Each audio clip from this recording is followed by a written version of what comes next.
Miarahaba tompoko lasy toko vavy tonga soa indray ato anatin'ny famparalam-baovao amin'izao arina izao manasanao hiaraka aminay hatramin'ny farany andahorantsika vetrany ary aloha ireo lohatenim-baovao. Ny fitsirihana ny rindram-baiko na ny logiciel ampiasain'ny CENI no tokony atao alohan'ny fitsirihana ny lisam-pifidianana na ny base de données satria mbola mitony fanisana mpifidy amin'izao ho ny vondron'ny mpanohitra izay nanao fanambarana iombonana androany nandritra ny atrikasa ny karakarain'ny CENI ary niarahana tamin'ny teknisian'ny OIF izay hitarika ny fitsirihana. Niaraka nivoaka ny efitrano fivoriana moa androany ireo solotenany antoko politika sy lehibe nantoko avy amin'ny fanoherana nahitana ny vovonana lera, ny HVM, ny TIM, ny MMM, ny ARB, ny RMDM sy ny antoko politika hafa.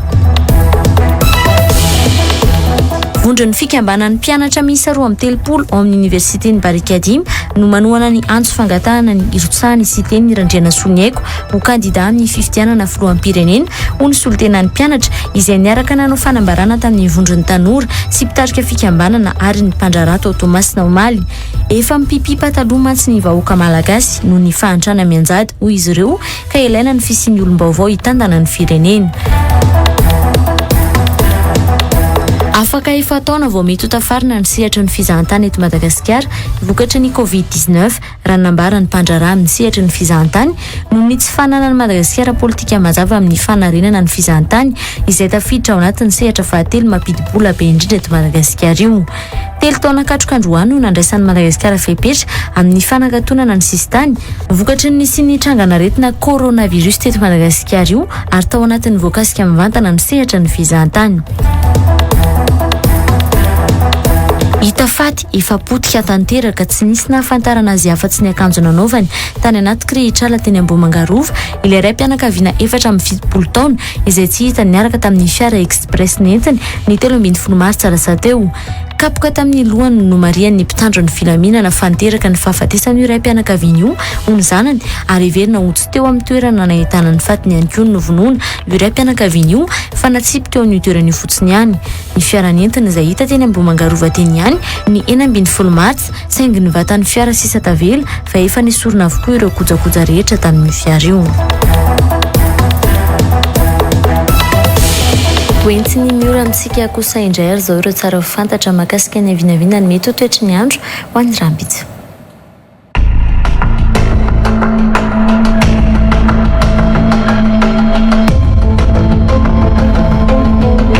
Ankafaliana tompoko lasy tompoko vavy ny arabananao any an-tokantrano any manaraka ny fampahalalam-baovao ito amin'ny Real TV Madagasikara amin'izao fotoana izao.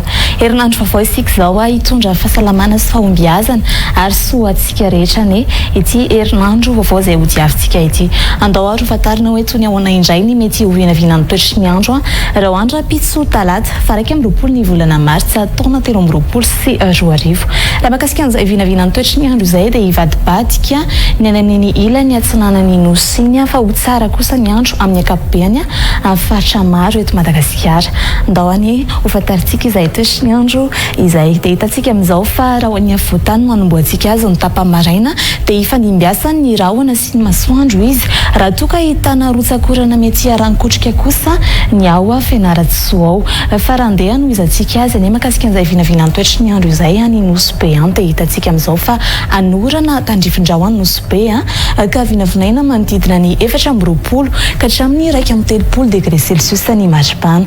Raha iverenantsika kosa ary ireto faritra sisa manaraka ireto dia saika ahitana orana tandrifindraona ny ato Sainte Maria ato ny tapa-maraina fa hifanimbiasa ny rahona sy masoandro kosa ny faritra sisa ambiny. Izay ny mahakasika ny vinavina ny toetry ny andro ary ny tapa-maraina. Ndao fantaritsika manaraka hoe tony ahoana kosa izay toetry ny andro izay ny tapany hariva raha toka hoe nisy fiovana izany dia hitantsika amin'izao fa raha ho an'ny avotany hatrany no dia ho hanomboantsika azy dia mbola hitohy izay fifanimbiasa ny rahona sy ny masoandro izay fa raha hijeritsika ny ato Fianarantsoa ato dia hifanimbiasa ny rahona sy ny masoandro izy ny tapany hariva. Raha hijery kosa nefitsika ny ato Toamasina ato ny tapany hariva dia hitana andian-drahona matevina izy raha maripana nijerentsika manaraka dia ny any Fianarantsoa no ahitantsika ny maripana ambandrindra izay manodidina ny 17 ka hatramin'ny 20 degré Celsius ary tazantsika kosa ato Mahajanga ato ny maripana indrindra izay manodidina ny 4 ka hatramin'ny 4 degré Celsius toy izay ary ny mety ho vinavina ny toetry ny andro raha hoandra pitso talata raha ny masoandro kosa ho an'ny afovoan-tany dia hiposaka amin'ny 9 ora maraina ary lentika amin'ny 9 ora ariva ankasitrana isika rehetra ary niaraka amin'ny hatramin'ny farany tato anatin'izay ary mbola manasanao mpanazana anaraka ny fampahalalam-bo vao eto amin'ny Real TV Madagasikara mirary herinandro vaovao mahafinaritra ho antsika rehetra ary veloma tsopoko.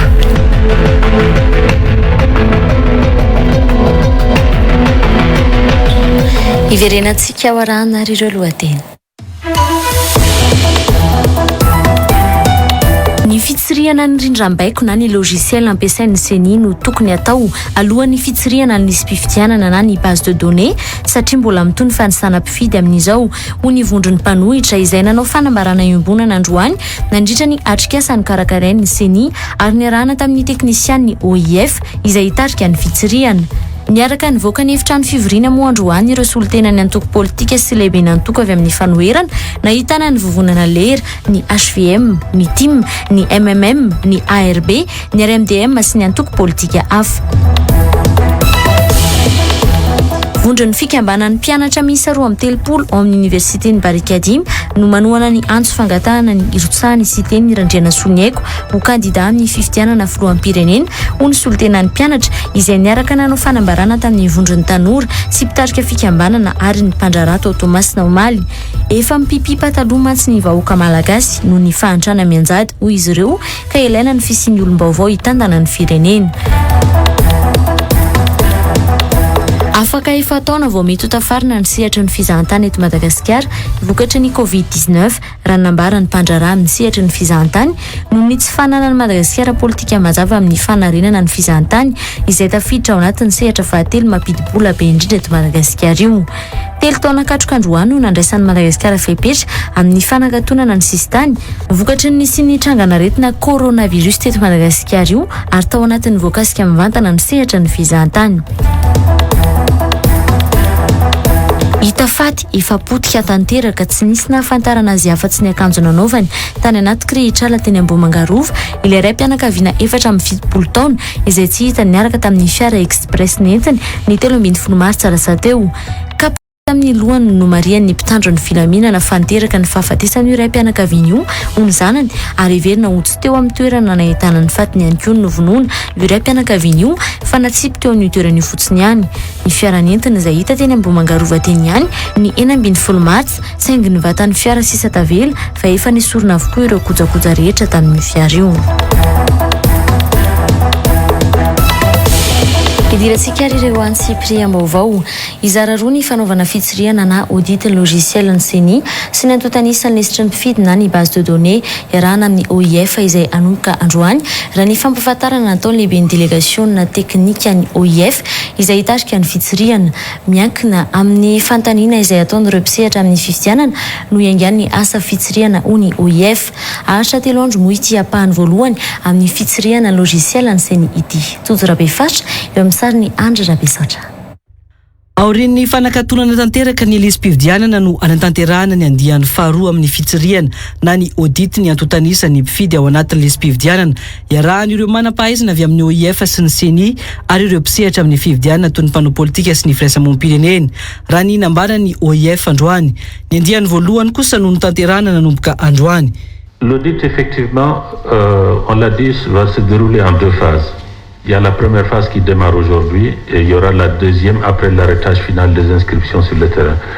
C'est vrai, vous avez les partis politiques qui sont venus ce matin et repartis, l'ont exprimé, ils nous l'avaient exprimé auparavant, on leur a répondu, c'est un audit qui va durer sur le temps jusqu'à l'arrêtage final. Donc nous avons scindé le travail en 2 phases.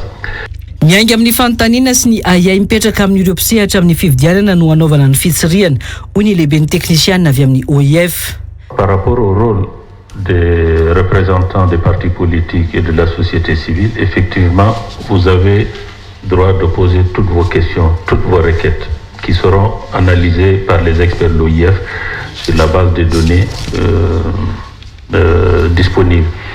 Donc c'est un audit qui est ouvert, vous n'êtes pas là en tant que spectateur, mais comme on l'a dit dans les termes de référence, c'est sur la base de vos questions, préoccupations, requêtes que les experts vont travailler, aussi bien sur l'audit du logiciel que sur la base des données aussi. Nilaza kosa ny lehiben'ny teknisianina informatika eo anivon'ny CENI fa mbola ny CENI irery ihany hatramin'ny androany no afaka mitsofoka ao anatin'ny logiciel izay ampiasain'ny CENI amin'ny fanasana ny mpifidy. Aucun tiers n'a accès dans notre base de données. C'est la CENI qui a l'accès dans notre base de données, dans notre système. Mais pendant l'audit, donc pendant l'analyse des fichiers électoraux, c'est l'OIF qui a l'accès dans la base de données à partir des requêtes que vous avez données après. Voilà. Et en ce qui concerne le code source, donc comme tout informaticien, nous sommes tous informaticiens. Donc nous ne pouvons pas partager notre code source. Mais si vous voulez auditer le logiciel, donc on va voir ensemble la fonctionnalité. On va pas prise la fonctionnalité d'un à un. Ampahafantarina mandritra ny dinika nasionaly izay karakarain'ny CENI ny alakamisy 4 martsa ho avy izao ny tatitra vonjomaika mikasika ity fitsiriana andiany voalohany ny lisitry ny mpifidy ity raha ny fanazavany ny CENI androany. Fa tsy manara-dalàna ny fanaovana ny fitsiriana na ny audit ny lisam-pifidianana kanefa mbola mitohy amin'izao ny fandraisana anarana eny anivon'ny fokontany ho ny vondron'ny mpanohitra nanao fanambarana iombonana nandritra ny atrikasa no tanterahan'ny CENI androany. Ny fitsiriana indrindram-baiko na ny logiciel ampiasain'ny CENI amin'ny fanasana ny mpifidy aloha ny tokony atao izay vao irosona ny fitsiriana ny lisitra na ny base de données ho ny vondron'ny mpanohitra. Niaraka nivoaka ny efitrano fivoriana moa ireo antoko politika rehetra ny vondrona nanao fanambarana satria lasa fanirena angolaka anaiky ny fitsiriana ho izy ireo ny mbola fijanonana nanatrika ny atrikasa izay nokarakarainy CENI androany. Tojo Rabe Faritra sy Andry Rabe Saotra atrany. Vao avy nanao ny lahateny ofisialy androany maraina ny filoha-hevitry ny CENI no niara-niditra tao amin'ny efitrano nanaovana ny atrikasa ireo soliteny any antoko politika sy ireo lehibe nantoka avy amin'ny fanoherana nahitana ny vovonana lera, ny HVM, ny TIM, ny MMM, ny ARB, ny RMDM sy ny antoko politika hafa. Avy hatrany dia nangataka fitenenana izy ireo mba hamakina ny fanambarana imasony rehetra ka nilazana izy ireo androany fa zava-dehibe ny dingana sy ny hetsika izay ataon'ny CENI amin'izao saingy tsy ny lisam-pifidianana aloha no tokony anaovana fitsiriana fa ny logiciel izay ampiasain'ny CENI mihitsy. Manamafy etoana izahay fa teboka voalohany mba hisia ny mangarahara dia ny fitsirihana ny rindram-baiko na ny logiciel ampiasain'ny CENI amin'ny fanavaozana tanteraka ny lisam-pifidianana no tokony hirosoana voalohany. Izany dia mba hananana toky famavaha ireo olana nisy teo aloha ny fampiasana izy io nefa tsy hitondra olana vaovao koa. Teboka faharoa ny fanangonana ireo tantoakevitra momba ireo mpifidy sy ny fanamarihana ary ny fiarovana azy ireo dia tokony hisy fenitra mazava ary anisan'ny dingana tsy maintsy tsirina ihany koa. Teboka fahatelo ny valim-pitsirihana dia tokony ahafahana hanitsy ny lisitra izay hita taratra hatreto fa nisy tsy fetezana maro samihafa maro mifanipaka amin'ny lalàna ny fanatanterahana azy. Tsy feny ihany koa ny fepetra ahafahana miroso amin'ny fitsiriana ny antotanisa ao anatin'ny lisam-pifidianana satria mbola mitohy ny fanasana ny mpifidy ho ny vondron'ny mpanohitra. Lasa fampiasana rehetra ankatoankolaka io audit io noho izany ny atrikasa izay karakarain'ny CENI sy ny OIF amin'izao ho ihany ny fanambarana. Mbola mitohy ny fandraisana ny fisoratana anarana anaty lisam-pifidianana ka tsy mbola misy fitsirihana feno azo atao ka ahafahana manomboka ny mahalavorary na tsia ny vokatra izay azo. Noho ireo antony ireo dia tsy feno hatreto ny fepetra anatanterahana ny fitsirihana ny lisam-pifidianana. Araka izany dia lavinay marindrano ny paikady ampiasaina atongavana amin'ny fankatoavana ankolaka lisam-pifidianana izay hita fa mety hiteraka savorovoro eo amin'ny mpifidy sy ny vahoaka malagasy. Noho izany dia dingana tsy azo itovirana ary takenay eto ampiandohana ny ametrahana rijanteny fitarihana na ny terme de référence mazava sy erahany mpisehatra rehetra manaiky momba ireo fitsirihana rehetra ho tanterahina mikasika ny fifidianana. Efa nisy ny fifampidiniana nataon'ireo vondron'ny mpanohitra ireo tamin'ny OIF mikasika ity fitsirihana atao ity saingy tsy nahazoana valy mihitsy ho ivonay tsy Jean Eugène manoloana ny birao maharitra ny CENI androany ka tsy ahafahan'izy ireo manatrika ny fivoriana. Nohon'izany déclaration zany le tompoko dia mialatsiny Monsieur le Président ary délégation'ny OF zay tonga eto sanatria hoe fanaovana tsinotsinona fa nisy fiorana ihany koa nataonay tamin'ny OIF tany momba ny petraky ny raharaha dia nisy fanontaniana sy valopanontaniana zay tsy nahafapo anay moa ka noho zany re tompoko dia mangatadalana zahay dia iboaka tsy andray anjara araky ny déclaration zany misaotra re tompoko. Taoriny io moa dia nirohitra nivoaka ny efitrano avokoa ireo mpanao politika avy amin'ny fanoherana izay niaraka nanao ny fanambarana.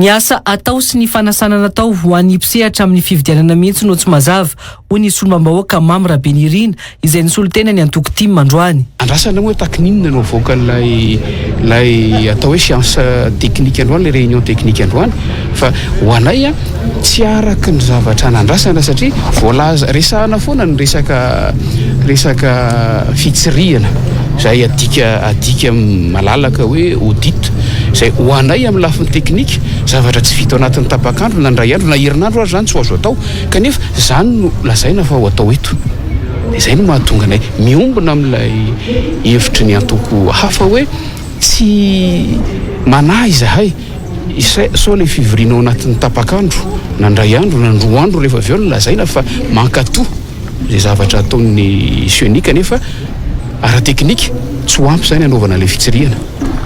Tsy nisy antoko manohana ny fanjakana na solon-tenam-panjakana moa tonga nanatrika ity andro voalohany ny atrikasa niarahana tamin'ny biraomaharitra ny CENI sy ny firaisamonim-pirenena ary ny teknisian'ny OIF fa tena amin'ny foibe ny CENI teny alarobia androany ity. Saingy tonga nanao ifanambarana iombonana androany io kosa ireo solon-tena ny antoko sy ny vondrona politika avy amin'ny fanoherana. Fa ny fanovana lalam-pifidianana mihitsy no taky ny mpanohitra ho ivonaitsy Jean Eugène androany. Io mantso ny lalana ahafahana manova ny firafitry ny CENI ho ity mpikambana ao amin'ny vovonana lera ity. Azo ataony manao fifanarahana politika izay ankatoavy ny anteny miram-pirenena sy ny anteny miran-doholona fa tsy mitady teteza mitavelively ny fanoherana ho ivonaitsy Jean Eugène. Tojo Rabefasy eo amin'ny sary ny Andra Rabesaotra Atrany. Ny zavatra rehetra dia miankina amin'ny listeny miankina amin'ny fanaovana amendement ny code électoral satria code électoral io tsy mazava ka noho zany dia miandry an'izany zahay zay vomba iroso amin'izay satria baziny dia miankina amin'ny code électoral zany indrindra fa ny firafitry ny CENI sy ny maro zavatra samihafa mbola tsy mitomombona. Azo ataony manao fifanarahana politika anovana ny lalam-pividianana ary ankatoavy ny anteny mera rotota ho ivonaitsy Jean Eugène. Azo ataony manao accord politika zay hoe anovanan'io satria maro anisany ny amin'ny fanjakana ao amin'ny assemblée nationale sy ny Sénat. Azo atao manao izany sur table ny tsy ilana concertation nationale zany fa accord politika hoe ty ny fanarahantsika amin'ity le lalam-pividianana ty dia atolotra any amin'ny assemblée dia any amin'ny assemblée dia any amin'ny Sénat rehefa misy accord zany ka atao amin'ny table ronde zany ny mpanohitra sy ny zareo amin'ny fitondrana dia vita io fa tsy mila ary zay tsy raha mila n'izany hoe atao fanao transition ka andeha hiditra anatin'ny fitondrana aleo ro zareo ny responsable dia zareo anatiny ilo izy eo amin'ny tondra ny tomponantoka amin'ny fitondran'ny firenena zany mandritry n'izay.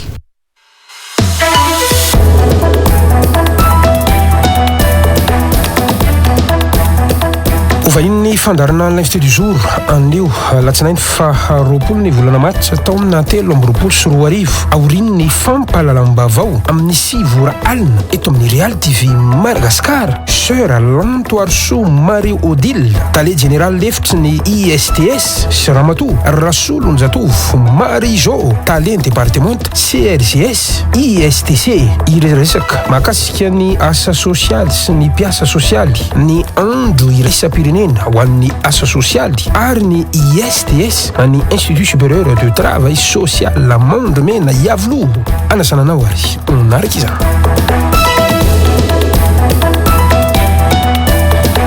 Ny avy amin'ny STS no vahiny Gasikara Fentsoa ao anatin'ny fandaharana l'invité du jour hoaranao aoriana izao fampahalalam-baovao izao. Fa ho an'izay vaovao politika izay hatrany efa mipipi pataloha ny vahoaka malagasy manoloana ny olana mianjady aminy hoy Randriano Manana Emmanuel mpanohana ny siteny Randriana Soloniaiko ao Tomasina nandritra ny fanambarana nataon'izy ireo omaly. Mila olom-baovao noho izany ny firenena ka nangataka ny irotsahan'ny siteny Randriana Soloniaiko hovidiana ho filohampirenena ireo mpikambana ao anatin'ny vondron'ny tanora mpitarika fikambanana ary ny mpandraharaha ao Tomasina. Vondron'ny fikambanan'ny mpianatra miisa 230 ao amin'ny université ny Barikazimy ihany koa no nanohana ny antso irotsahan'ny siteny Randriana Soloniaiko amin'ny fifidianana filohampirenena. Lanto Malala Saondrany Irina. Miaina ao anatin'ny fahoriana ny vahoaka malagasy amin'izao raha ninambarana ireo fikambanan'ny tanora sy mpandraharaha ary ireo mpitarika fikambanana ao Tomasina ho an'ny omaly. Tsy misy afa-tsy ny fametrahana olona vaovao noho izany ny vahaolana eto amin'ny firenena hoy izy ireo tao anatin'ny fanambarana iombonana no tanterahana androany. Efa maro ny fahoriana mianjady amin'ny vahoaka malagasy nandalo ny fahasaranana maro isan-karazany teto fa tsisy nijery ny vahoaka malagasy, tsisy nijery ny tanora. Hitady olona mitovy tadindokanga aminay zay ary hitanay sy tsampanay fa mahita olona zay dia sy teny Randriana Soloniaiko no tanora mitovy aminay ihany koa afaka amaly izay etaetanay rehetra. Pataloha ny vahoaka malagasy manoloana ny olana mianjady amin'ireto mpanohana ny siteny Randriana Soloniaiko ao Tomasina ireto. Fa ny zava-misy amin'izao ny vahoaka malagasy mihitsy no efa mipipia pataloha amin'ny fahasahiranana mianjady amin'ny vahoaka malagasy amin'izao ka ataoko angamba hoe ampy zay ny anjaranareo fa aleo mba omena anjara masoandro sy tara masoandro amin'izay ny vahoaka malagasy ka hoy zay hoe raha manontany ianao fifanandriana kery ny vahoaka malagasy efa ao an-damosinay ary ny vahoaka malagasy ary zay hiady ho an'ny vahoaka malagasy. Ny antsony anaovana ny miavatoro ao Tomasina ihany koa ireto fikambanana ny mpianatra miisa 230 ao Barikadimy tao anatin'ny fanambarana ny ombonana nataon'izy ireo omaly io ary nilazan'izy ireo mpianatra fa isiteny Randriana Soloniaiko no afaka hamany olana iainany anjerimanontolo. Zahay mpianatra ao Barikadimy izay soloako tena eto misy 230 association mitsangana ao izay isam-balitra mangataka an-tananjoa ary mitalaho aminao monsieur le président efa antsonay président anao hatreto monsieur siteny Randriana Soloniaiko satria anao no anjanjainay tanora, anao no anjanjainay mpianatra ao Barikadimy, anao no hamahany olana borsa, hamahany olana trano izay misy ao aminay ka miangavy anao an-tananjoa mba ho avy atamatavy etoa hanao an'le mihavatory fa ilainay tanora mba hifampiresaka aminao. Tao anatin'ireo nanao fanambarana tao Tomasina niaraka tamin'ny fikambanan'ny tanora sy ny mpitarika fikambanana ary ny mpandraharaha tao Tomasina io ihany koa ireo fikambanana niteraka avy any amin'ny faritra maro izay notariny Razafinarso Jacqueline izay mpitantana ny fikambanana. Fa antoko ny tatana 20 taona teo amin'ny fitondrana saingy ny sedra fanakorontanana indroa ny antoko Arima ka niala teto Madagasikara satria tsy tia korotana ho ny sekretera jeneraly ny antoko. Isan'ny antoko niala teo amin'ny fitondrana tamin'ny alalan'ny fifidianana sy niverina teo amin'ny fitondrana tamin'ny alalan'ny fifidianana ihany koa tamin'ny taona 7 ho iatrany Yannick Ratsiraka. Nankalaza ny fa 7 taona ny antoko Arima omaly ka tetsy antsahamanitra ny fampitaona ireo mpikambana izay notariany sekretera jeneraly Yannick Ratsiraka. Nambinina Ravelo Arson sy Anja Rakotonorainy. Tafiditra ao anatin'ireo antoko antitra indrindra noho izany ny antoko ity sekretera jeneraly ny antoko ity noho izay fa 7 taonany izay. Milaza ho antoko mandamina ny Arima raha ny noamariny ny Yannick Ratsiraka. Ny sedra mafy, ny sedra ny zavatra maro ary ataoko angambany ao anatin'le 300 isan'ny vitsy nitondra firenena ary voalohany sady tokana nitondra firenena ela indrindra 20 taona ny antoko Arima teo amin'ny fitondrana ary indroa ny sedra ataoko hoe fanakorontanana fa ny antoko Arima dia mandamina ary izay no natonga ny président Ratsiraka tamin'ny 2010 niala teto Madagasikara satria ozy izy tamin'izay hoe raha izaho izy ny olana dia aleoko miala fa tsy tiako ny malagasy samy malagasy ny famono. Anisany antoko zany ny ala tamin'ny fifidianana no taonany tamin'ny alalan'ny fifidianana ary miverina tamin'ny analan'ny fifidianana teto Madagasikara tamin'ny 7 no amarininy tao anatin'ny kabary ny hoan'ny fanamarina ny tsigiritaona ny jorony Arema io ihany koa anefa fa navita tamin'ny fitantanana ny firenena ny antoko ny didiratsiraka saingy anisy ireo anompiteny. Tao anatin'ny 7 taona 13 taona ny teo fitondrana ny antoko Arema. Zay ny mahatonga ny teny mbola mahasamy teny hoe lohalahana asa zay tonga vafarany zay avita 4 na 5 taona fa navita 13 taona teo fitondrana ny antoko Arema. Nisy ny tsy vilavorary, nisy ny zavatra natao, nisy ny tsy vita. Betsaka ny vita, betsaka ny potera, betsaka ny robaina, betsaka ny namidy natao varibobo, fa mbola betsaka ny zavatra mbola mitsangana ary mbola mitsofoka hatramin'izao ary indrindra tsy maty eo ambony malagasy ny zavatra natao président Ratsiraka, zavatra natao ny fitondrana Arema moaka tsy zany anka tsy zany Anoho ny tolona ny Arema hoy Anika Ratsiraka namerina nanamafy ny fandraisana anjara amin'ny fifidianana ihany ny antoko Arema tao anatin'ny fanamariana ny tsingeritaona ny antoko ary manomboka any amin'ny fifidianana Sefokotany sy ny fifidianana Ben'ny Tanàna izany. Nankalazaina omaly alahady 20 martsa tetsy Antsamaritra moa ny lanonana fankalazana ny 17 taona ny joron'ity antoko politika izay noforoany Didier Ratsiraka ity. Fa misy tsy mety eto amin'ny firenena ka tokony harenina hoy ny sekretera jeneraly ny antoko Arema Anika Ratsiraka omaly tsy mahantra mantsy Madagasikara fa ny malagasy no ampahantraina raha nambarany tao anatin'ny lahateniny. Ilaina araka izany fifampiresahana raha ahasoa ny firenena hoy ihany ity sekretera jeneraly ny antoko Arema ity. Nambinina Ravelo Arson sy Anja Rakoto nolorainy hatrany. Tsy mahantry Madagasikara fa ny malagasy no nampahantraina hoy ny sekretera jeneraly ny antoko Arema omaly nandritra ny lahateniny tao anatin'ny fankalazana ny 17 taona ny antoko. Hoy ny président Ratsiraka tamin'ny fotoan'andro hoe vous pourrez cracher sur ma tombe mais vous ne pourrez pas cracher sur ce que j'ai fait. Ataoko dikateny tsotsotra azonareo hitsakitsahana ozy izy fasako fa tsy ho azonareo hitsakitsahana ozy izy zavatra zay nataoko ny zavatra zay vita amin'izany 20 taona ty aoriana aizy Madagasikara fa 5 alohan'ny farany tsy mahantra Madagasikara manan-karena Madagasikara fa ny malagasy no ampahantrana. Misy ny tokony harenina eto amin'ny firenena hoy hatrany Anika Ratsiraka. Misy zavatra tsy mety eto amin'ny tany sy ny firenena. Misy zavatra tsy mety ary tokony harenina.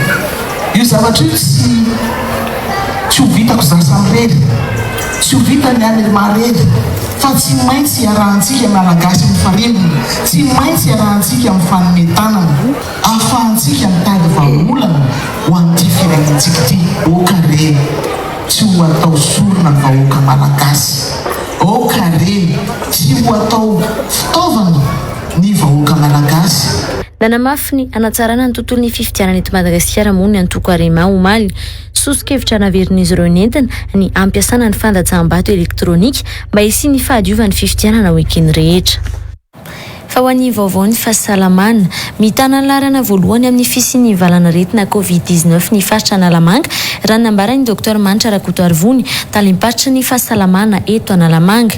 Ny sampana misana ny fahasalamana maneran-tany ihany koa ny namoaka fa manomboka amin'ity taona 2024 ity lasa aretina mitoetra toy ny gripa ny COVID-19 ary mbola misy mihitsy azy ireo olona tsaboana vokatry ny aretina amin'izao. 3 taona nakatroka androany monina andraisan'ny Madagasikara fanapahan-kevitra amin'ny fanakatonana ny sistany malona ny fiparitany tsy mikaretina coronavirus teto antoerana. Nambinina Ravelo Arson sy Anja Rakoto norainy.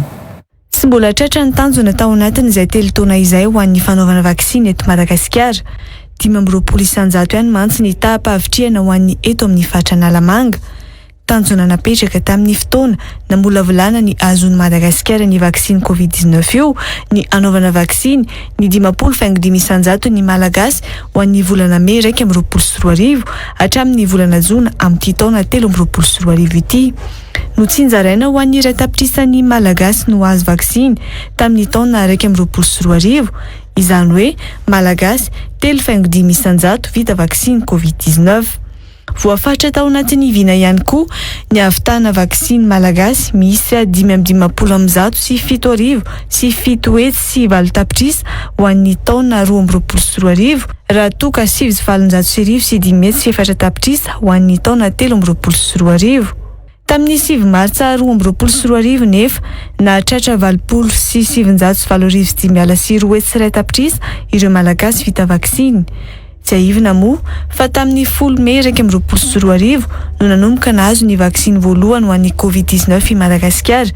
Ny AstraZeneca, Covishield no tonga voalohany tamin'izany tamin'ny alalan'ny famatsim-bola ny banky iraisam-pirenena ary ny tota amin'ny fahazona ny Janssen, ny Sinopharm ary ny Pfizer taty aoriana.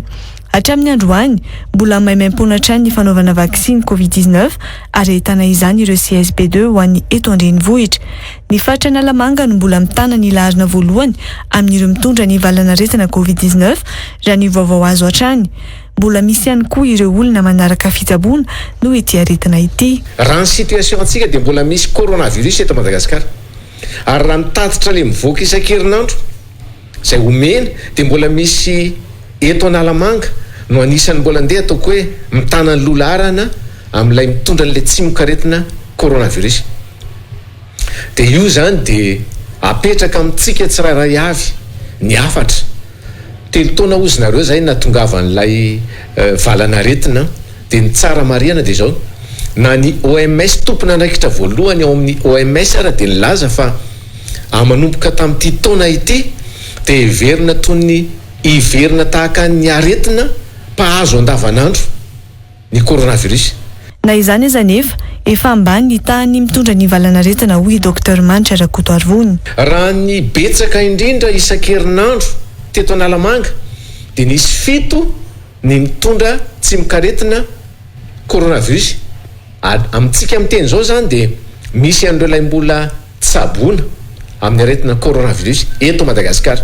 Mbola mitoetra daholo ny toromarika sy ny fepetra amin'ny coronavirus eto Madagasikara ho hatrany ny talepatry ny fahasalamam-bahoaka. Raha mbola misy ny maty ny coronavirus dia mbola mipetraka ny fepetra hatrany amin'ilay teny hoe ahoana ny atao fikarakarana razana, ahoana ny atao rehefa andevina azy dia mipetraka ireny. Raha tsy mitandrina isika amina trangana aretina na dia iray fotsiny aza dia tsy ho afaka amin'ity coronavirus ity isika mianakavy. 20 martsa 2024, 20 martsa 2024, telo taona amin'ity androany ity ny nidira ny Covid-19 teto Madagasikara ary niraisana fanapahan-kevitra amin'ny fanakatonana ny sistany Madagasikara. Ny filoham-pirenena no nanao fanambarana tamin'ny vahoaka malagasy ary nilaza ny fisian'ireo olona nitondra ny tsy mikaretina tamin'ny alalan'ny zotra mpiara-manidina avy any Frantsa izay nifamezivezy niditra teto Madagasikara. Nampiditra vola 3 miliara sy 700 tapitrisa dolara ny sehatra ny fizahantany teto Madagasikara ny alohan'ny fikatoana ny sistany noho ny Covid-19 raha nitatitra ny menipsehatra amin'ny fizahantany androany.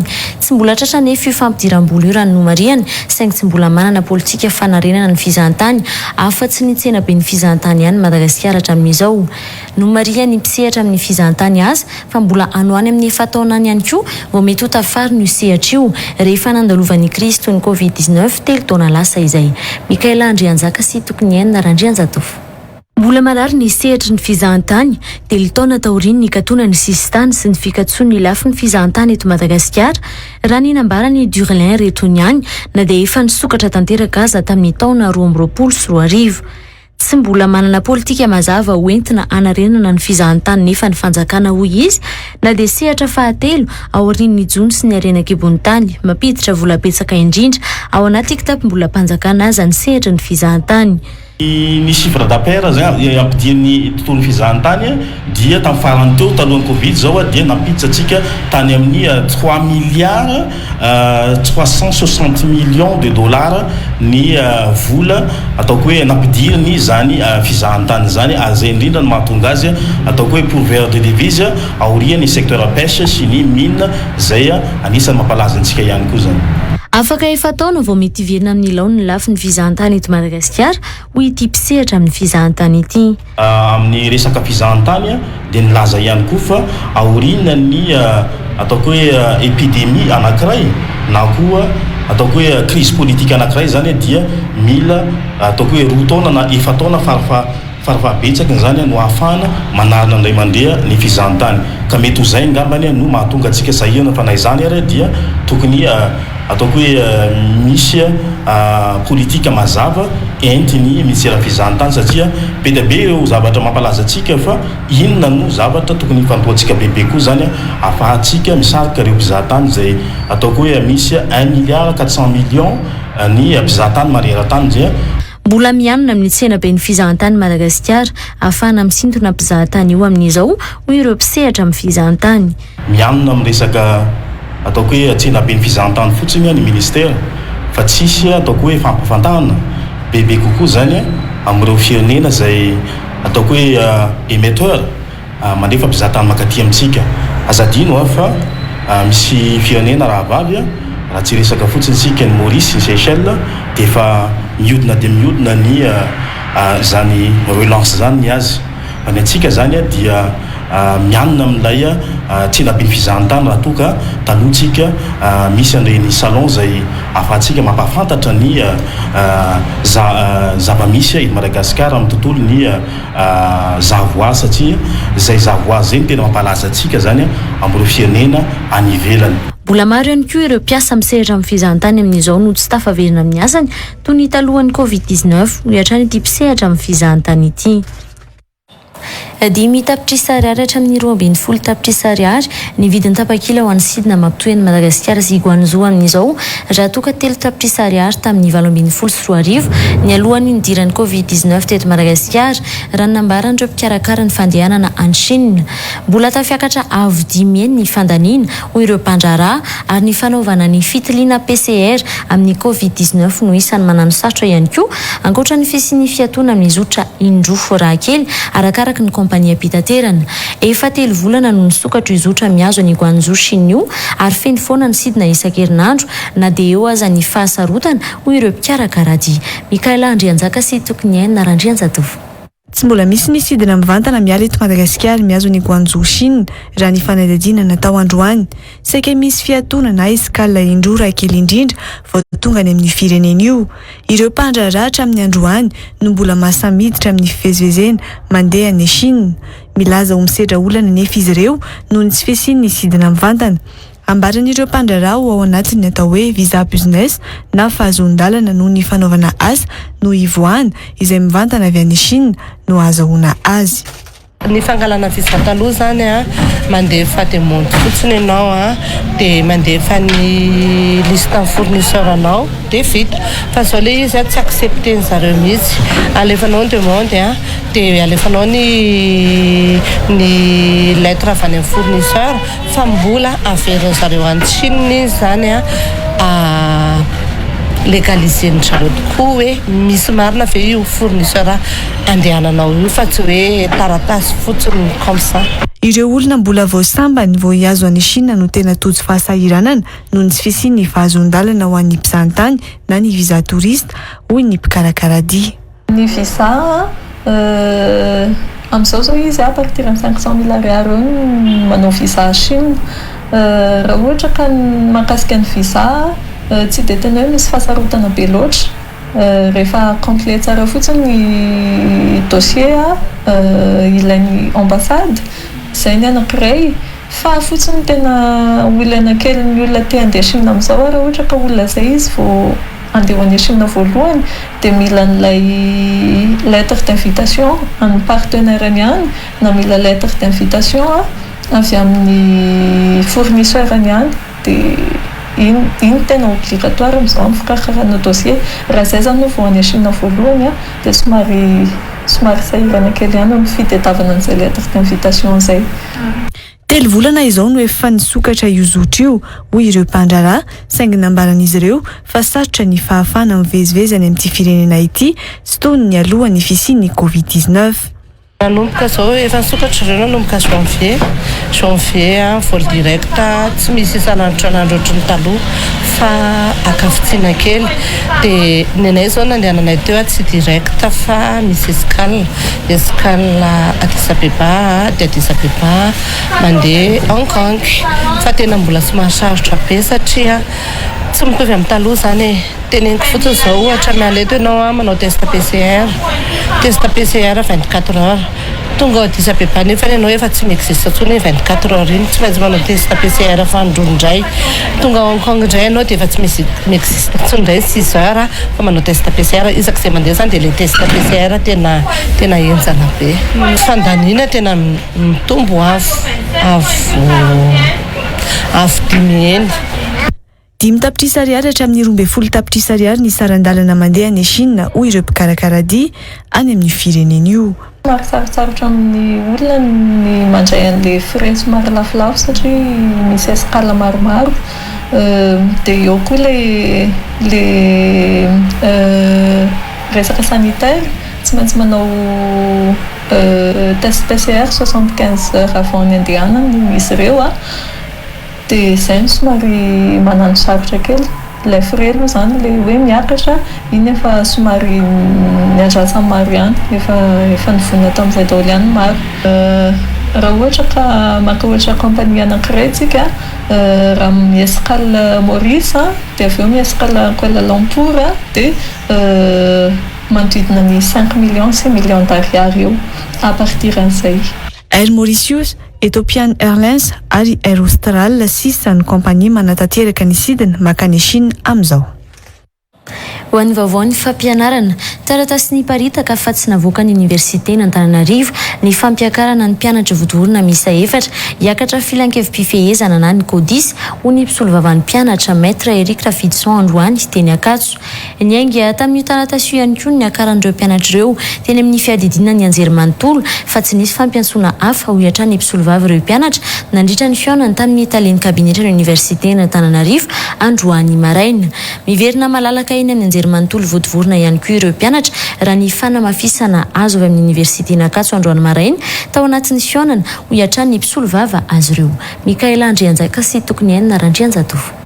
Tonga teny amin'ny anjerimanontolo Ankatso Androany ireo mpianatra 4 izay voalaza tao anatin'ny taratasy fiantsoana hiakatra ny filan-kevim-pifehezana na ny CODIS izay niparitaka tamin'ny tamajora serasera ny 9 martsa lasa teo. Ny 20 martsa araka io taratasy io no voantso teny amin'ny anjerimanontolo Ankatso ireo mpianatra ireo. Nitondra mpisolo vava moa ireo mpianatra ireo rehefa tonga teny Ankatso Androany. Ny talen'ny kabinetra ny fiadidina ny anjerimanontolo nandray ny mpisolo vava tamin'izany raha ny nambarany tamin'ny mpanao gazety taoriana ny fiaonana teo amin'ny rotonta. Nampafantatra izy fa tsy misy mihitsy ilay conseil de discipline tsy hoe mihamitra amin'ny fotoana manaraka fa tsy misy mihitsy. Zay zany ny voalohany.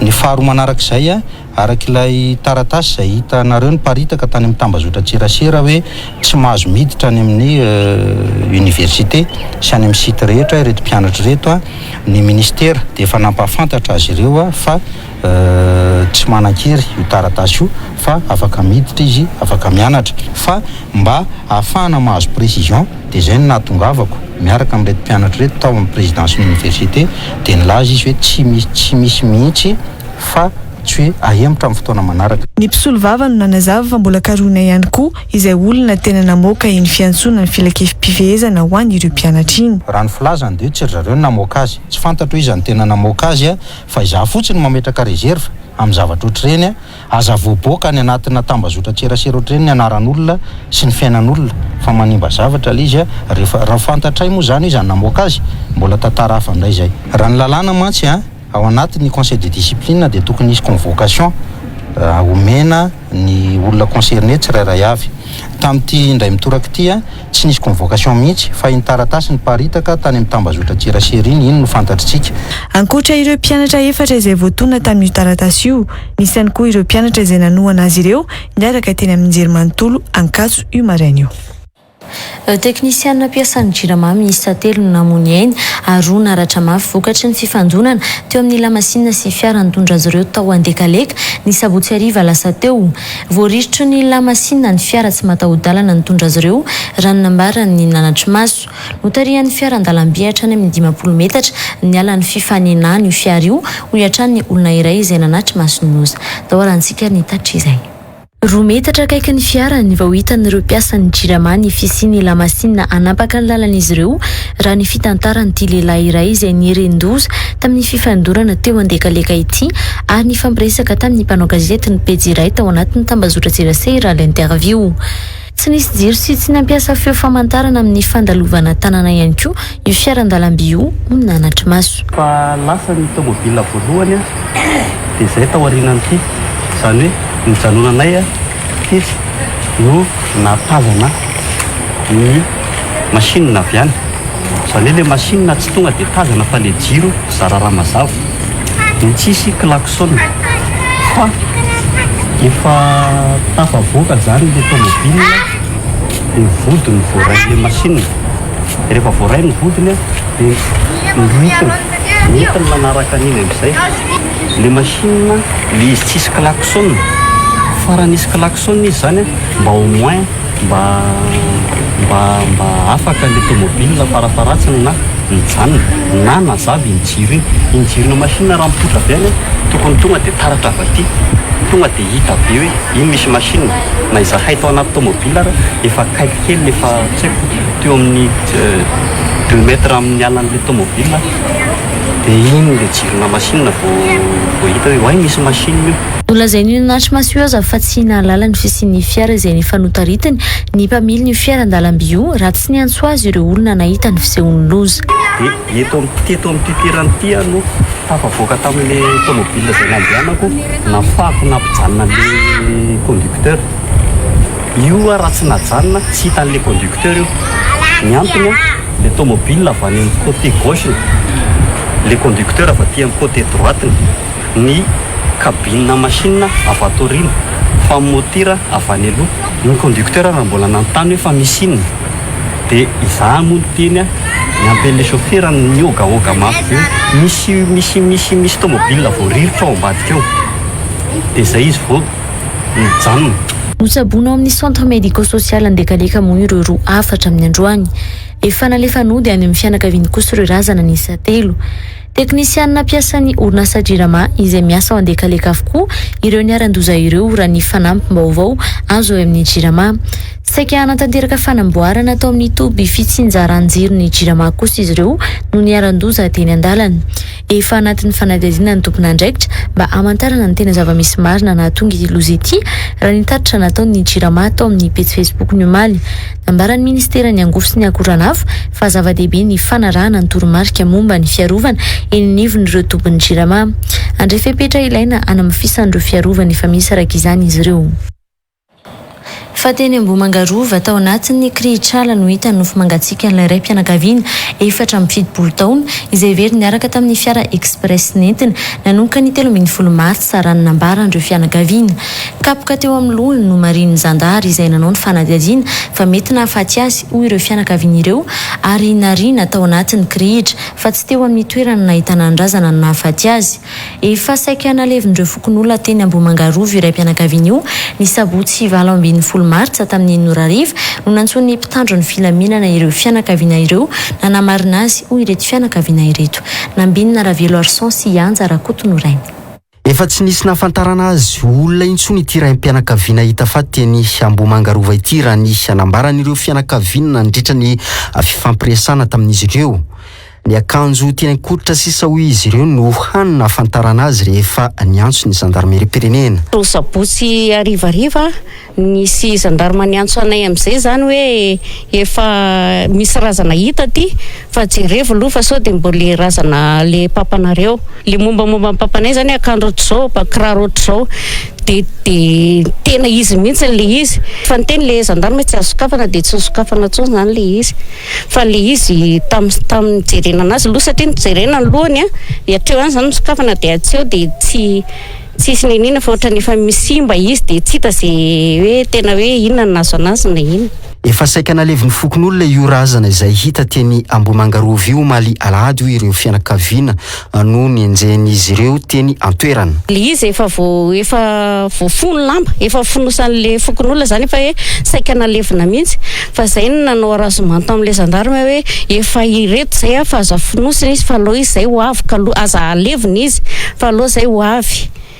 De kanjo moa mbo nanaiky le fokon'olona fa nalavaka rehefa voadin-drareo efa vitatra amin'ny efa vitatra amin'ny fitaovam-pivavahana zany hoe alevin-drareo papa de nentina nodidadisy. Tsy nisy ny antota-taratasy momba io raim-pianakaviana io mba anafantarana azy ho ihany koa ireo fianakaviana ireo. Ny zandary araka ny nohamarin'izy ireo no nilaza fa vola 700 ariary no tany amin'ny posiny. Nambaran'ireo fianakaviana nefa fa mety ho tsy teo amin'ny toerana nahitana ny razana io ihany koa no namonona io raim-pianakaviana io araka ny tatitra azon'izy ireo tamin'ny zandary misana ny fanadihadiana. Filazan'ny zandarma aloha hoe tsy teo izy mivonoana fa ohatrany hoe natsipy zany na filazan'ny zandarma le satria tsy nahitana trasy na hoe tsy haiko koa lay satria lena niorana foana izy de tsy haina hoe teo ihany izy na ahoana fa zay aloha filazan'ny zandarma hoe ohatrany tsy teto. Niratra taminazy fotsiny hoe ohatrany hoe tamin'ny lohany aty zany mangana sy ny tarehany ohatrany hoe kapohana tamin'ny lohany izy de izy konkoa moa efa olona lehibe iny de mety tsy natohatra trony izy. Raha tsy ahivina ny alatsinainy 13 martsa 2024 tamin'ny 9 maraina no niala tao amin'ny trano iray mpianakaviana efa trano 70 taona io.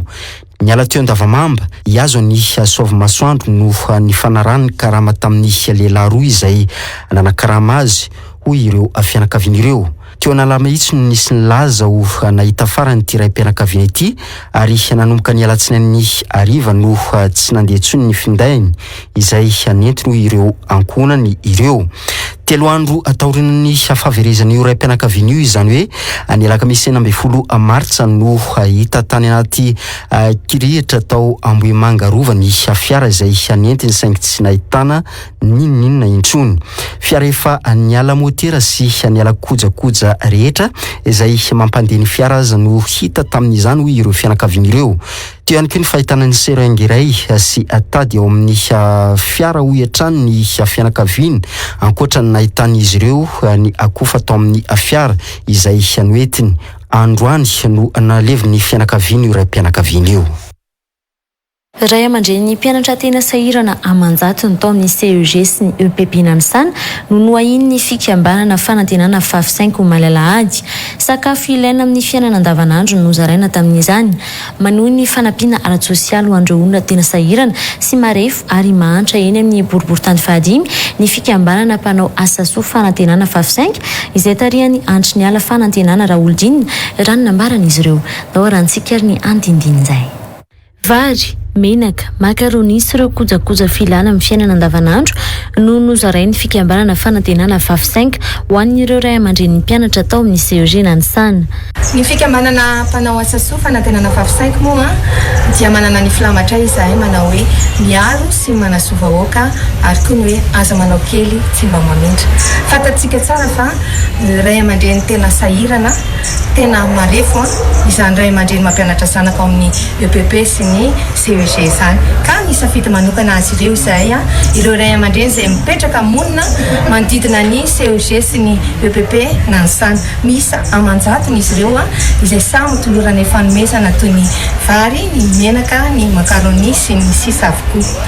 Nenay moa zany dia manolotra arak'izay ompelatananay izay erikerika tokoa no mahatondra drano. Manampy amin'ny fiainana andavanandro ny fahazonany fanampiana hoy ireo ray aman-dren'ny mpianatra.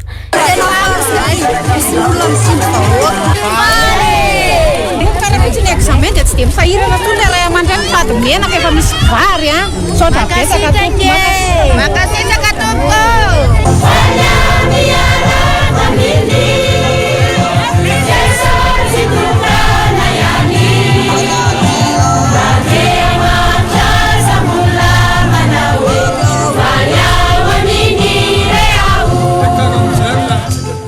Omaly alahady 7 martsa 2024 no nanomezana ny fanampiana ho an'ireo ray aman-dren'ny mpianatra ny CEG sy ny EPP n'Amsana izay nomeny fikambanana fanantenana vavisaingy ireo.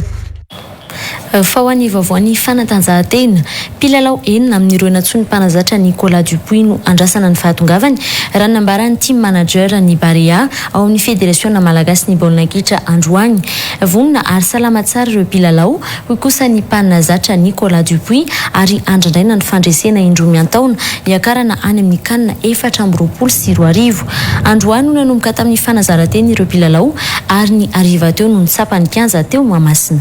Mikaela Andrianjaka sy tokony eny narandrianjatovo. Mpilalao-ny Barea ny Madagasikara izay andrasana ny fahatongavany Jeremy Morel, Loïc Lapoussin, Njiva, Ryan, Kenji ary Silvio izay vao avy niatrika lalao tany amin'ny klubany avy omaly ka ho tonga raha mpitso maraina araky ny nambarany team manager ny Barea eo anivony FMF. Matory eo absent zany a mbola nanao match omaly, Loïc Lapoussin omaly ary Ryan nanao match omaly, Silvio nanao match omaly,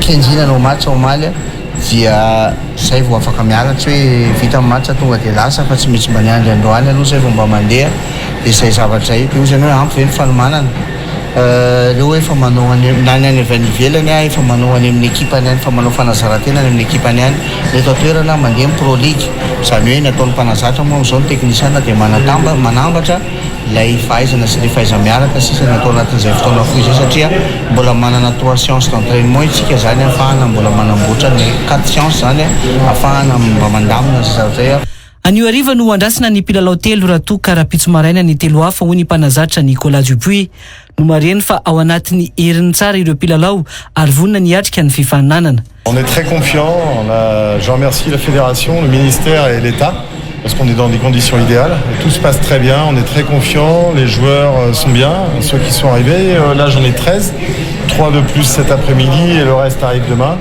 Et tout le monde est compétitif, les meilleurs joueront et on a 2 matchs. Effectivement, il faut qu'on gagne minimum un match. Mais je suis très très confiant parce qu'il y a de la qualité, il y a de la qualité technique, il y a de la jeunesse et il y a de l'expérience de l'autre côté et c'est l'amalgame qui va faire qu'on va gagner. Tanjona ny batana ny fandresena na amin'ny lalao mandrosina miverina hoy ireo mpilalao ny Barea. Ny fanomana tena efa niomana hatramin'izay.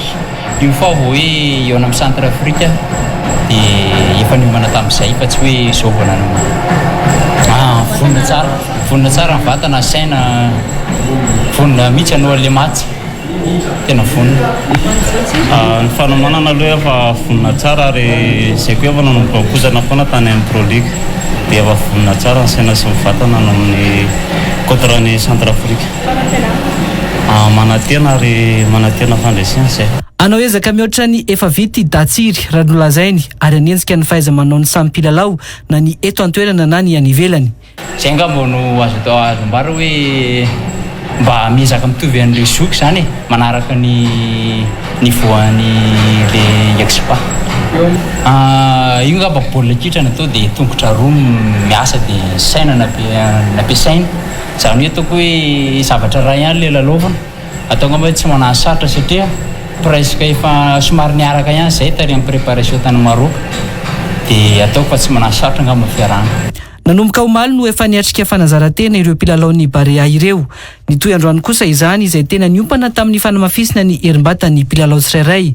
Ny ariva teo kosa no nitsapa ny kianjan'ny Barea Mahamasina ny mpilalao. Fanamafisina ny fiarahana kosa no atao ho an'ny rahampitso. 27 ora mialohan'ny lalao no amoahana ireo mpilalao izay andrafitra ny lalao mandroso ifanandrinana amin'ny Centrafrika ho tanterana eo amin'ny kianjan'ny Barea amin'ny 14 Martsa ho avy zao. Izao kosa risika dia hiditra amin'ny pejy toka.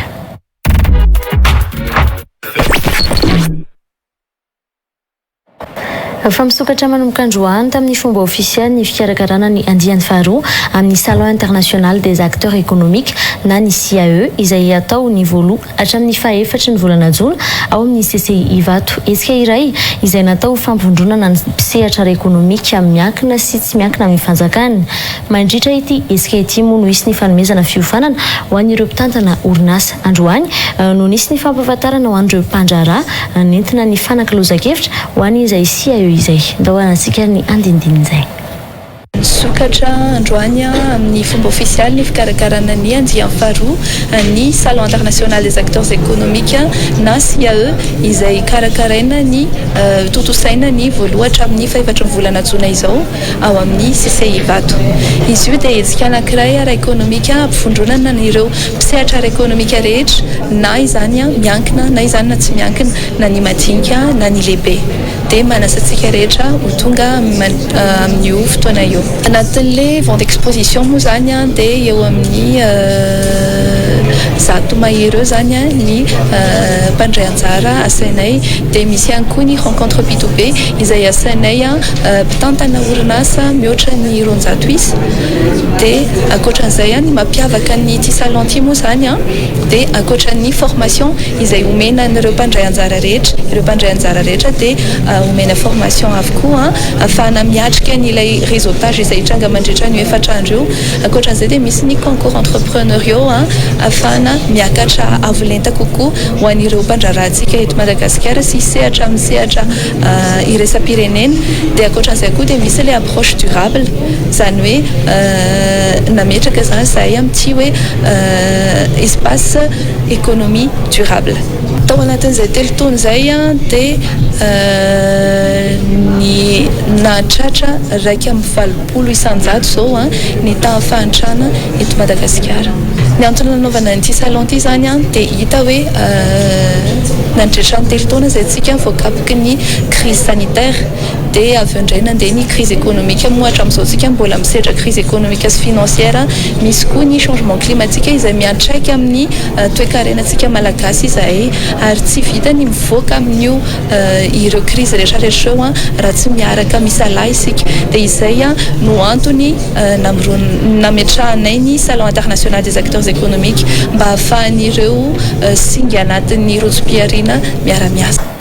Ialdiny indray no miaraka amintsika atao anatin'ny fampalalam-baovao amin'ny tian'ity tsy izoina amintsika moa fa ny fikarakarana ny fiofanana momba ny fiompiana no entsiny miarabanao Ialdiny. Faly miarabanao mendrika miarabantsika rehetra mpanaraka ny fampalalam-baovao amin'ny ity andro alina ity dia mirary soa antsika sady amin'ny zavatra rehetra izay atao. Ny andrasany mpijery antsika Ialdiny dia ny programa aloha zany ho an'ny fampiofanana manaraka karakarainareo mino fa tsy diso anjara ihany koa ny any amin'ny faritra izay efa miandry an'izay. Ho antsika eto Antananarivo aloha zany dia amin'ilay alarobia izao. Amin'ny alarobia izao antsika miofana momba ny akoho gasy sy ny poulet de chair. Ny alakamisy izao dia miofa antsika momba fiompiana kisoa apiteraka sy manatavy dia ny zoma izao ny akoho manatody lava ny foie gras ny trondro ary ny sabotsy izao ny omby vavy-beronono ny bitro ary ny tantely. Ny toerana anaovantsika azy dia ao amin'ny cafétariany SK Antanimena ihany dia tsy misy ny fisoratana anarana mialoha fa tongava alohany amin'ny valora sasany maraina 5:03 alina sara-piofanana ho an'ny isan'andro dia efa omena boky ianao miaraka amin'izay rehetra izay. Zay zany ny eto afatra Analamanga zany alarobia izao ka hatramin'ny sabotsy izao. Fa ny Antsirabe zao ny any amin'ny fatra zao efa mandeha ihany koa zay Antsirabe sy Ambositra. Antsirabe sy Ambositra zao dia mitovy ny daty saminy zoma 31 mars sy sabotsy 1er avril. Zay zany ny Antsirabe sy Ambositra. Ny Fianaratsoa kosa dia alatsinainy 7 volana avril, talata 4 volana avril ary alarobia 5 volana avril. Zay no Fianaratsoa. Ary ny Ambalavao dia ny 7 volana avril ary 4 volana avril. Izy rehetrarehetra ireo dia mitovy any eto Antananarivo daholo ny zavatra sy ny fepetra rehetra momba azy samy 5:03 alina sara-piofanana mbola omena boky ary ampapiofana avy any no entina mandeha makany fa tsy hoe hitady hafa akory. Lazainy Ialdiny foana rehefa tonga atao anatin'ny plateau ohatra zao ianao hoe feno foana ny toerana rehefa misy fampiofanana hoentinareo ohatra zao manao ny teknika kely hoentinareo manokana zany mba atonga le olona hoe tena marisika be anaraka le fampiofanana amin'ny sehatry ny fiompiana. Misy ny olona zay efa hoe niofana izy teo aloha dia miverina teoriana fa manao filière hafa zany.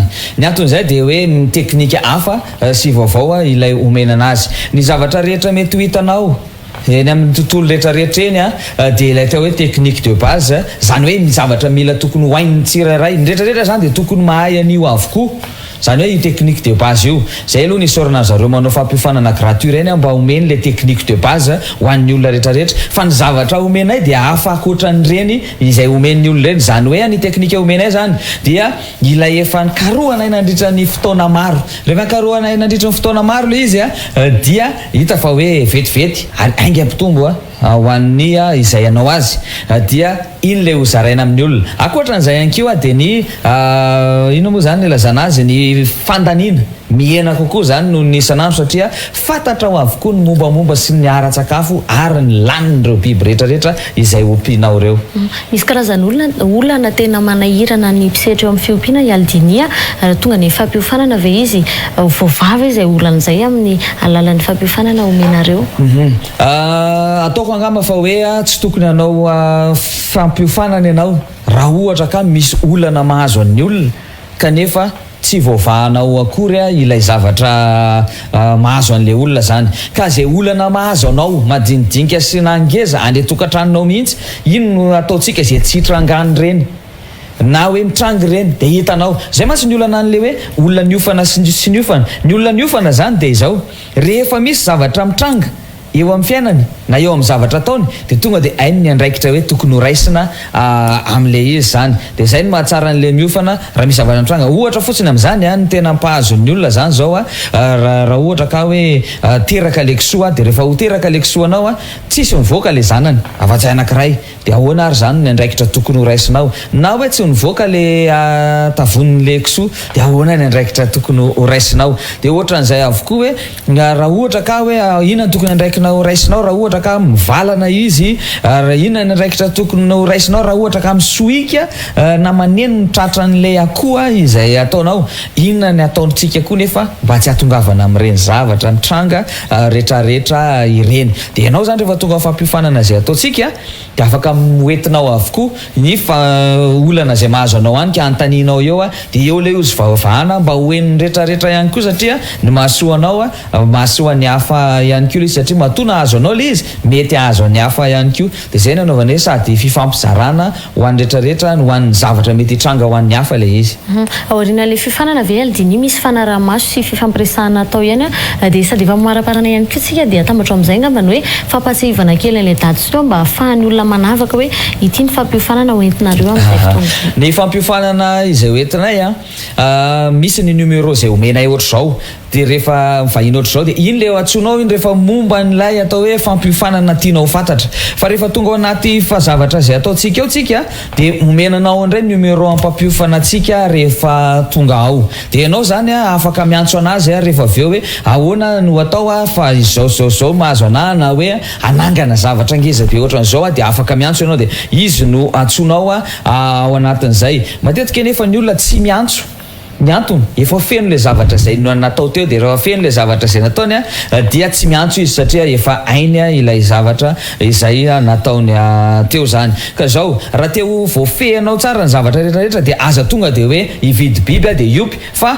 miofana aloha vao mividy biby sao diso le zavatra vidinao dia tsy mifanaraka tsara amin'le zavatra tanjona tiatsika akendrena zany ka zadino raha fampiofanana zay ataontsika amin'ny alarobia izao ny ako gasy sy ny poulet de serre ny alakamisy izao dia ny fiompiana kisoa mampiteraka somanatavy ny zoma izao dia ny fiompiana akomana todilava ny foie gras ny trondro ary amin'ny sabotsy izao ny omby vavy bernono ny bitro ary ny tantely ao amin'ny kafetariany eska Antanimena no anaovantsika azy tsy misy ny fisoratana anarina meloa fa tonga ianao alohany amin'ny valora sasany maraina na ny eto Antananarivo na ny any amin'ny faritra izany dia efa voaray avatrany 5 alina ariary sara-piofanana ho an'ny isanandro amin'io fampiofanana zay ataontsika io dia rehefa tonga anao dia voaray avy hatrany fa ny ankoatran'izay moa ny any amin'ny faritra Antsirabe Ambositra Fianarantsoa Ambalavao dia any zao ny programa manaraka izay ataonay ho any amin'ny faritra. Mankasitraka anao ary aldininy vahiny tato anatin'ny famparalam-baovao tamin'ity alina ity. Eny ary misaotra anao nandray mankasitraka antsika rehetrarehetra naharitra ny aino hatramin'ny farany. Misaotra indrindra tompoko samy tain'Andriamanitra. Les inscriptions sont ouvertes à l'école Beurre, test d'entrée du 5 au 7 avril 2023. Choisissez pour votre enfant un enseignement de qualité. Dans un environnement bienveillant et épanouissant.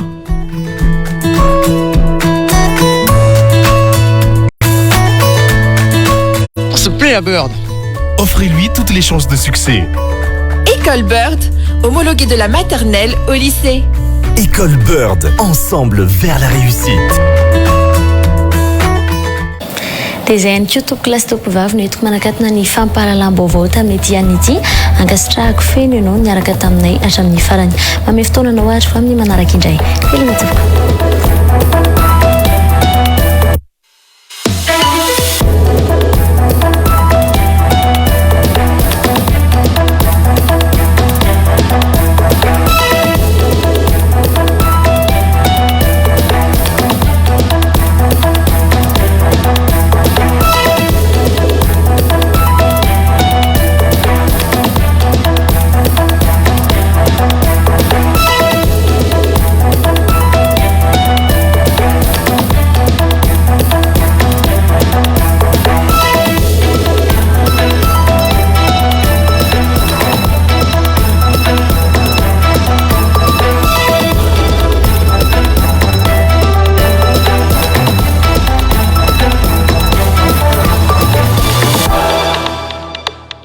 Real News, Natulchi.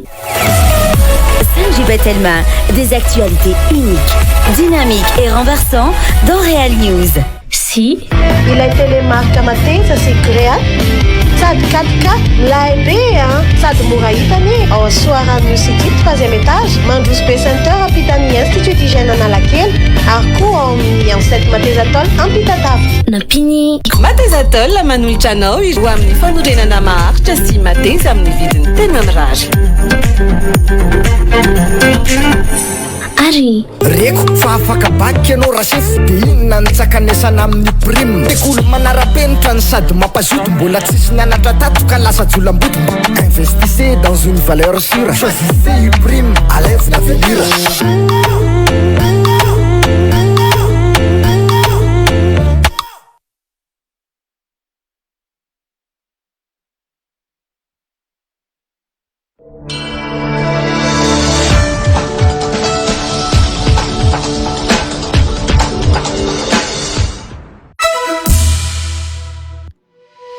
Raha te handefa dokam-barotra ianao na maniry ny andefa Matiracage Clip TV, Matiracage Radio